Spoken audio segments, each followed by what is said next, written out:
Pag hindi pa natin alam yung layunin ng buhay natin, ang buhay natin ay parang ay nakakapagod.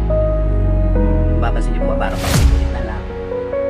Hindi mo mamit yung layunin mo sa buhay, yung layunin ng Diyos sa buhay mo. Parang sawang-sawa ka na. Minsan sinasabi mo, ba't pa buhay na nakaasawa na. So, nakakalungkot po. Even yung mga kabataan natin ngayon, nagiging setting masyado. Kaya kung minsan, nagiging scapegoat po nila dyan, pagpakamatay. Meron nga akong nabasang article sa social media rin. Hindi nakabasa sa isang nagpakamatay, relate ng boyfriend, ng girlfriend, o nagtaksi ng girlfriend, nagpakamatay. So nakakalungkot po, no? Kumbaga parang hindi na naiintindihan na ang nagbigay ng buhay sa kanila ay ang Diyos na makapangyarihan sa lahat, creator ng universe. Tapos basta-basta lang nilang ibabasura yung buhay nila nang dahil lang doon sa bagay na napakababaw kung tutusin dahil sa pag-iral po ng kanilang emosyon.